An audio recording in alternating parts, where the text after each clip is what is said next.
तो जो आज का वीडियो हमारा होने वाला है वो होने वाला है प्रैक्टिकल इंटरव्यू क्वेश्चन पे। तो आज की वीडियो में मैं वो भी बताऊंगा कि जो बुर्ज खलीफा है, मैन मेड टाले स्ट्रक्चर है, उसमें कंक्रीटिंग कैसी की गई होगी। मतलब इतना हाई स्ट्रक्चर है, मतलब अप्रॉक्स उसके 8 to 8 मीटर टॉल है वो। उसमें कंक्रीटिंग कैसी की गई, कौन सा ग्रेड यूज किया गया, वो भी मैं बताने वाला हूँ। और हाइब्रिड फाउंडेशन के बारे में मैंने पहले कल बताया ही था, उसका मैं थोड़ा आपको पूछूंगा और बताऊंगा। ठीक है, तो स्टार्ट करते हैं। सबसे पहला क्वेश्चन हमारा क्या है। सब जो क्वेश्चन है प्रैक्टिकल इंटरव्यू क्वेश्चन है, जो कंपनीज में पूछे गए हैं या पूछे जाते हैं। इवन जब मेरे इंटरव्यूज हुए उसमें क्वेश्चन पूछे गए हैं। तो सबसे पहला क्वेश्चन है जो what is the necessary data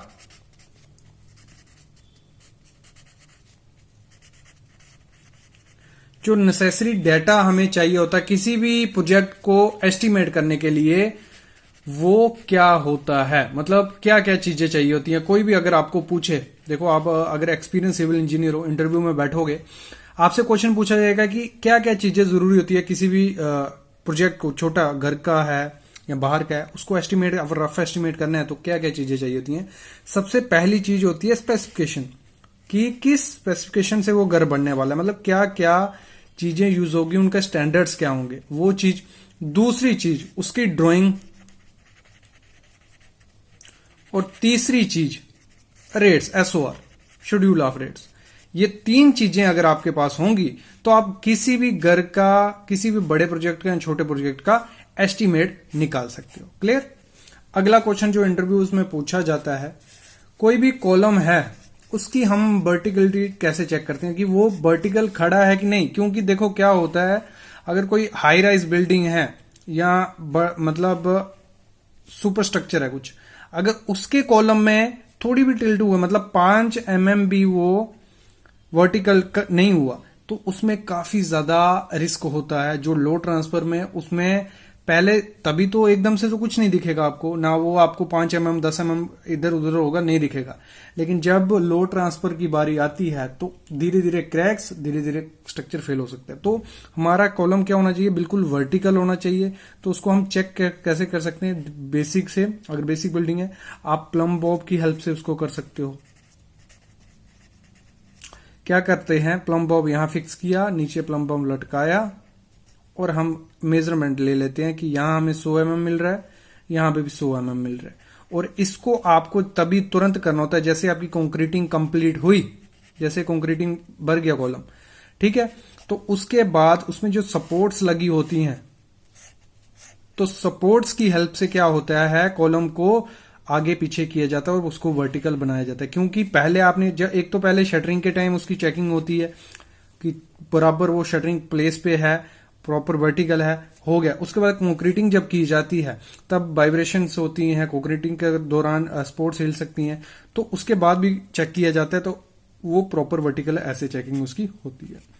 अगला क्वेश्चन है, इस पे वीडियो भी आप जरूर देखना, वो उसमें पूरा मैंने साइट पे लेके आपको दिखाया कैसे करते हैं। गुनिया कैसे चेक करते हैं, राइट एंगल कैसे चेक करते हैं, किसी को पता है। वॉल हो या कोई भी बिल्डिंग, कोई भी स्ट्रक्चर बनने जाता है या घर बनने जाता है, सबसे पहले गुनिया किया जाता है, राइट एंगल चेक किया जाता है।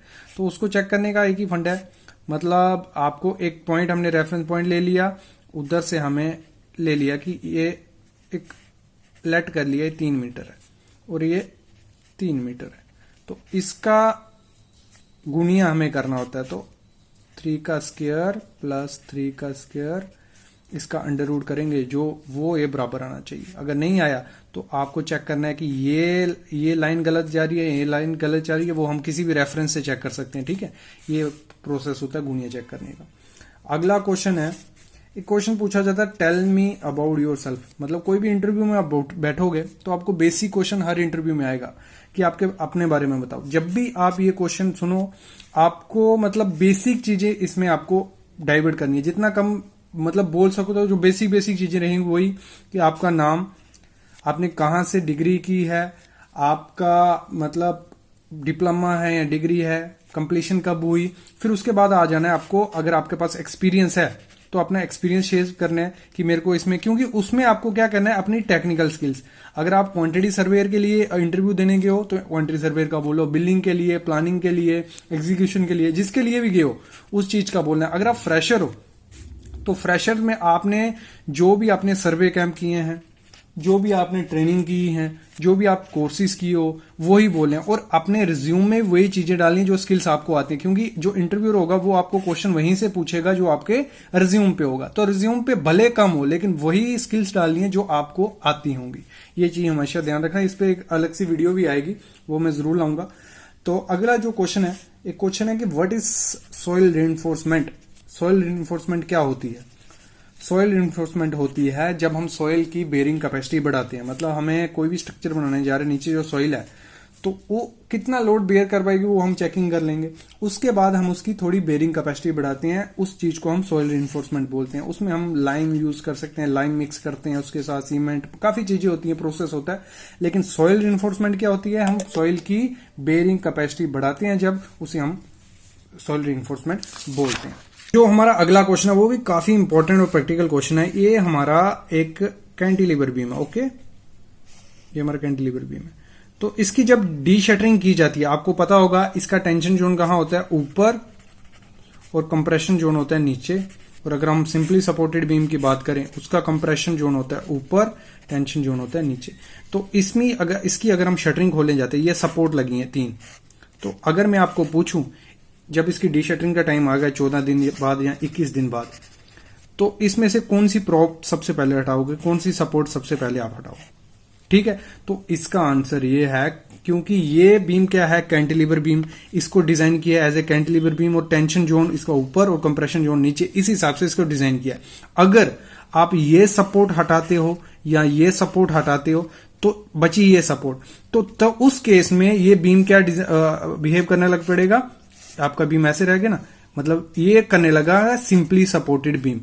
एकदम से तो कुछ नहीं होगा, लेकिन माइनर क्रैक उसमें आ जाएंगे। अगर आप ये चीज गलती करोगे तो छोटे छोटे क्रैक्स उसमें आ सकते हैं। तो आपको हमेशा क्या करना है, जिस हिसाब से इसको डिजाइन किया है कि कैंटिलीवर बीम है, तो आपको क्या करना है, पहले ये सपोर्ट हटा देनी है, फिर ये। लेकिन मतलब अभी नॉर्मली आप देखते होंगे तो सबको लगता होगा ये रहने देते हैं कि ये सपोर्ट दे रहा है इसको, लेकिन वो गलत है। पहले ये हटानी है, फिर ये हटानी है। इस पे एक अच्छी सी वीडियो भी है, प्लेलिस्ट में जाके देखना, पूरी कंप्लीट वीडियो है इस पे। नेक्स्ट क्वेश्चन है वही बुर्ज खलीफा का जो मैं बात कर रहा था। तो इसमें कंक्रीटिंग के दौरान, मतलब जब हम, क्योंकि अगर हम बात करें उसकी हाइट काफी ज्यादा है बुर्ज खलीफा की, इस पे एक वीडियो बनाई थी सिविल इंजीनियरिंग शर्मा चैनल पे, उस पर मैंने सब बताया, वो भी आप जरूर देखना। 8 to 8 मीटर टॉल है, और इसमें कंक्रीट कितना हुआ है? 2,50,000 MQ, बहुत होता है, इतना कंक्रीट इसमें हुआ है। यहां कंक्रीट किया तो ठीक है, हो गया इतने, लेकिन जब ये 300, 400, 500 मीटर से ऊपर जाने लगा तो वहां कंक्रीटिंग कैसे की जाती होगी? क्योंकि अगर हम बात करें, इसमें जो कंक्रीट यूज किया गया C80 और C60 कंक्रीट यूज किया है, मतलब जो लो, मतलब उसकी हाई परफॉर्मेंस कंक्रीट हम उसे बोलते हैं, लो परमिएबल होता है और हाई उसकी ड्यूरेबिलिटी होती है। तो लेकिन जितनी उसमें वो ड्यूरेबिलिटी होगी, तो जैसे जैसे वो कंक्रीट उस पाइप में से, क्योंकि जो भी कंक्रीटिंग हुई होगी वो पंप की हेल्प से हुई होगी, तो पंप में कंक्रीट क्या होता है, जब 30 से 40 मीटर के बाद वो थोड़ा जाम होने लग पड़ता है, टाइट होने लग पड़ता है। लेकिन इसमें 600 मीटर, 700, 800 मीटर तक गया है, तो उसमें क्या किया गया है, जो भी कंक्रीटिंग हुई थी वो कंक्रीटिंग नाइट को की जाती थी जब मौसम ठंडा होता था, और कंक्रीट में आइस यूज की जाती थी कि वो ठंडा रहे।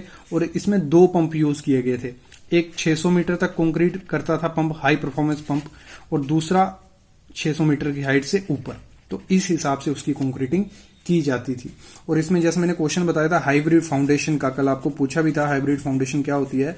तो हाइब्रिड फाउंडेशन होती है हमारी जिसमें हम राफ्ट प्लस पाइल्स करते हैं। तो बुर्ज खलीफा में वही होता है। तो बुर्ज खलीफा में 192 बोर्ड पाइल्स हैं, और उसमें उसके ऊपर उन्होंने राफ्ट किए, 3.7 मीटर थिक राफ्ट की गई।